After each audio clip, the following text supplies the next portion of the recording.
அருமையான தெய்வஜனமே, இயேசுவின் நாமத்தில் உங்கள் யாவருக்கும் என் அன்பின் வாழ்த்துக்களை நான் தெரிவித்துக் கொள்கிறேன். கர்த்தர் இந்த நாளுக்கென்று கொடுத்த வேத வசனத்தை எடுத்து வாசிப்போமா? ஏசாயாவின் புஸ்தகம் 31வது அதிகாரம், அதில் 5வது வசனம், அதில் கடைசி பகுதியை மாத்திரம் நாம் வாசிப்போமா?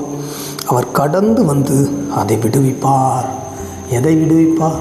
உங்களுடைய வாழ்க்கையில் என்னென்ன காரியத்தில் விடுதலை இல்லாமல் இருக்கிறதோ அதை தேவனே வந்து விடுதலை தரப்போகிறார் என்று சொல்லுகிறார்.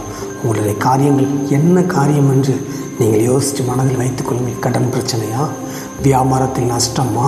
வியாபாரத்தை முன்னேற்றி செல்ல முடியாதபடி வியாபாரத்தில் முடங்கி கிடக்கிறீங்களா? குடும்ப வாழ்க்கையிலையா? வியாதியின் கொடுமையிலையா? எந்த காரியமானாலும் சரி, இல்லை இழப்புகளின் மத்தியில் சோர்ந்து போய் மனம் உடைந்து எழும்ப முடியாத அளவுக்கு படுத்து கிடக்கிறீங்களா? எந்த காரியமானாலும் சரி, ஆண்டவர் சொல்கிறார், அதை நான் விடுவிக்க போகிறேன், அதை நான் விடுவிக்க போகிறேன், அந்த கட்டை நான் தெரிக்க பண்ண போகிறேன், உன்னை விடுதலையாக்க போகிறேன். நீ கம்பீரமாக எழுந்து சந்தோஷத்தோடு ஓடப்போகிறார். யாக்கோபுக்கு அவனுடைய பிள்ளை வந்து உயிரோடு இருக்கிறான்னு தெரிஞ்ச உடனே அவனுடைய ஆவி உயிர்ப்பித்ததுன்னு இருக்குது. யோசேப்பு உயிரோடு இருக்கிறான்னு சொல்லி யாக்கோபுக்கு கேள்வி தான் பட்டான், பார்க்கக்கூட இல்லை. அவன் உயிரோடு இருக்கிறான், அவன் எகிப்தில் அதிபதியாக இருக்கான், அதெல்லாம் அவனுக்கு தேவையில்லை. அவன் உயிரோடு இருக்கிறான்னு சொல்லி அவன் ஆவி உயிர்ப்பித்ததுன்று அவன் சொன்னான், நான் துக்கத்தோடு பாதாளத்தில் இறங்குவேன்னு அவன் சொன்னான். நான் சாகிற நாள் வரைக்கும் நான் துக்கத்தோடு தான் சாவேன். இந்த வேதனைக்கு ஒரு முடிவில் சில பேர் சொல்கிறாங்க, நான் இங்கே தான் அந்த பாடுபடுகிறேன்னு இல்லை பிரதர், நான் பரலோகத்துக்கு போனால் கூட நான் அந்த வேதனை இந்த வேதனை நிமித்தம் நான் பட்ட அந்த இழப்பின் நிமித்தம் நான் பட்ட அந்த வேதனை பரலோகத்தில் போனால் கூட எனக்கு ஆறுதல் இருக்காது அப்படின்னு சொல்லுவாங்க. நான் சில பிள்ளைங்க அவ்வளோத்துக்கு வேதனைப்பட்டிருப்பாங்க. அந்த இழப்புகளை நினைத்து நினைத்து நினைத்து நினைத்து அழுதுகிட்டே இருப்பாங்க. என்னைக்கு ஏன் ஏன் ஏன் அனுமதி, நீங்கள் ஏன் அனுமதிச்சிங்க? உங்கள் அனுமதி இல்லாமல் ஒன்றும் நடந்திருக்காது. ஏன் அனுமதிச்சிங்க? ஏன் ஏன் ஏன் ஆண்டவனேன்னு சொல்லி அழுதுகிட்டே இருப்பாங்க.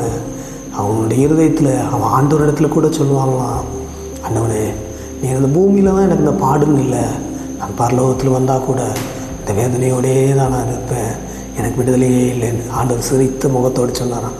தம்பி, உன்னை விடுவிக்க ஒரு காலம் உண்டு, உன்னுடையவைகளை மீட்கும் வருஷம் ஒன்றும் உண்டு. அந்த வருஷத்தின் பக்கத்தில் நீ வந்துட்ட, இனிப்பே என் சோர்ந்து போய்கிட்டு இருக்கிற உன்னுடையவைகளை நீ மீட்க போகிறப்பா. நான் உனக்கு சமாதானத்தை தரலி சந்தோஷத்தை அருள போகிறேன். நீ இழந்து போனவைகளை பெற்றுக்கொள்ள போகிறாய்.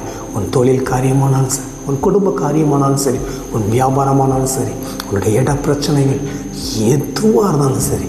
ஒரு சமயம் நான் ஒரு ப்ரேயர் மீட்டிங்கு போயிட்டு வரும்போது அவர் என் கூட ஒரு பிரதர், அவர் சொன்னார், பிரதர், 2 பக்கமும் எனக்கு எதிரிகை பிரதர், 2 பக்கமும் என் இடத்தை எடுத்து எனக்கு விரோதமாக மந்திரம் செய்கிறாங்க. அந்த மந்திரத்தின் வேதனை என்னை ரொம்ப வேதனைப்படுத்துதுன்னு நான் அவர்களுக்காக ஜெபம் பண்ணிட்டு வந்தேன். நான் அவர்களை பார்த்து சொன்னேன், மந்திரமோ சூனியமோ எதுவுமே நம்மளை அண்டாது. கர்த்தர் ஜீவனுள்ள தேவன், இன்றும் என்றும் மாறாதவராயிருக்கிறார். அவர் ஜீவனோடு இருக்கிறார், உங்களை காத்து தப்பு பண்ணுவார் அப்படின்னு அவங்களை பார்த்து சொல்லிட்டு வந்தேன். ஆண்டவர் கிருபையாய் செய்து கொண்டு இருக்கிறார். அவங்க இட பிரச்சனையெல்லாம் கொஞ்சம் மாறிட்டு இன்னும் கொஞ்சம் தான் இருக்குது. ஆண்டவர் நம்மளுடைய வாழ்க்கையில் அப்படி தான் செய்வார். எல்லாம் ஒரே தலையை கழுத்தை பிடிச்சி நிற்கும் பிரச்சனை. ஐயோ அப்படி இப்படி நைட்டு நிம்மதியை தூங்கக்கூட முடியாது. என்ன செய்ய? டேப்லெட் எடுப்போம், தூக்கத்துக்கு மாத்திரை கொடுக்க, அது செய்யுங்க இது செய்யுங்க. நமக்கே தெரியும் இது எதுவுமே நமக்கு இதாகாது, கர்த்தரால் மாத்திரம் ஏதாவது செய்ய முடியும்னு. ஆண்டவர் உங்களை பார்த்து சொல்லுகிறார், நான் உன்னை விடுவிக்க நேரம் வந்து விட்டதுன்னு. நான் கடந்து வந்து நான் உன்கிட்ட வாரேன். நல்ல சமாரியனாகிய ஒரு தெய்வம் வந்தார். அவனுக்கு என்ன தேவையோ அதை செய்யறதுக்கு ஆண்டவர் அவனுக்காக வந்தார். அவனுடைய காயங்களை ஆற்றினார், அவனுக்கு வேண்டிய காரியங்களை செய்தார், அவனுக்கு பணத்தையும் கொடுத்தார். நான் திரும்பவும் வருவேன்னு சொன்னார். அந்த நல்ல சமாரியனாக இயேசு கிறிஸ்து உங்களை பார்த்து சொல்கிறார், நான் வந்து உன்னை விடுவிக்க போகிறேன், உன்னுடைய காரியத்தை விடுவிக்க போகிறேன்ப்பா. நீ என்ன நினச்சிட்ருக்கிற? வாழ்நாள் முழுக்க அப்படி அழுதுகிட்டே துக்கத்தோடையே சாக்கணும்னு நினச்சிட்ருக்கியா? இல்லை இல்லை இல்லை இல்லை, முடிய போகுது, உன் போர் முடிய போகுது, உன் வேதனைக்கு முடிவு வந்துட்டுது. நீ இழந்து போனதை பெற்றுக்கொள்ள போகிறாய். அற்புதம் ஆச்சரியம் மனுஷனுடைய கண்களுக்கு பிரமிக்கத்தக்க அளவுக்கு எந்த மனுஷனுக்கும் செய்யாததை தேவன் ஒரு காரியம் சொன்னால் நிறைவேறும் என்பதை நிறைவேற்றுவதற்காக இந்த பாடுகளை அனுபவித்து உனக்கு நன்மை செய்து அந்த பாடுகளில் கர்த்தர் யாருக்கும் செய்யாத அதிசயத்தை உனக்கு செய்து எல்லா ஜனங்களுக்கும் சாட்சியாக தேவனுடைய நிறுத்த போகிறார். நீ அதை பார்க்க போகிற, அன்றுங்களை ஆசீர்வதிக்க போகிறார். நீ சொந்து போகாதீங்க, ரொம்ப வேதனைப்படாதீங்க. எல்லாரும் எனக்கு தீமை செய்கிறாங்க பிரதர், எங்கே சென்றாலும் எனக்கு நிம்மதியே இல்லை, என்னையை தூஷிக்கிறாங்க, சீமையை தூஷிக்கிறான், தாவீதை பார்த்து தாறுமாறாக தூஷிக்கிறான். ஆனால் தாவீது நினச்சா ஒரு நொட்டி பொழுதில் கொண்டு போட முடியும். பக்கத்தில் இருக்க சொல்கிறான், சொல்லுங்கள், ஒரு நிமிஷத்தில் கொண்டு போடுறேன், இருக்கட்டும்ப்பா, ஆண்டு அனுமதிச்சிருக்காரு அப்படின்னு. கொஞ்ச நாட்கள் அவன் போயிட்டு வரதுக்குள்ளே அவன் தலையை எடுத்துட்டார் ஆண்டவர். உங்களுடைய காரியமும் அதே மாதிரி தான். ரொம்ப வேதனைப்படுறீங்களா? ரொம்ப அக்கம் பக்கத்தில் உள்ளவங்க ரொம்ப வேதனைப்படுத்தாங்களா? உங்களுக்கு விரோதமாக ரொம்ப காரியங்கள் செய்கிறாங்களா? ஆண்டவர் சொல்கிறார், அந்த இடத்துல ஆண்டவர் வரப்போகிறார். உங்களுக்கு எந்த காரியத்தில் விடுதலை வேணுமோ அதே என்கிற அந்த இடத்துல உங்களுடைய காரியத்தை சொல்லுங்கள், ஆண்டவங்களுக்கு விடுதலை தரப்போகிறேன். நான் உங்களுக்காக ஜெபிக்கட்டுமா? அன்பு தகப்பனு, யார் யார் இந்த காணொளி வழியாக வேதனையோடு துக்கத்தோடு பார்த்து கொண்டு இருக்கிறாங்க, அவர்கள் ஒவ்வொருவரையும் பாருங்கப்பா. வேதனையை மாற்றுங்க ஆண்டவனே. நான் துக்கத்தோடையே சாக போகிறேன் ஆண்டவனே, நான் வேதனையோடையே சாக போகிறேன், எனக்கு விடுதலையே இல்லைன்னு சொல்லி துக்கத்தோடு இருக்கிற ஒவ்வொரு பிள்ளைகளையும் பாருங்க ஆண்டவன்.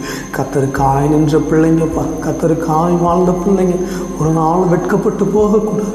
நம்பின வசனங்கள் எல்லாவற்றையும் நிறைவேற்றி பிள்ளைகளுடைய வாழ்க்கையை வாழ்ந்து இருக்கும்படி செய்யுங்க, சுகித்திருக்கும்படி செய்யுங்க. நம்மையினால் ஆசீர்வதிங்கப்பா.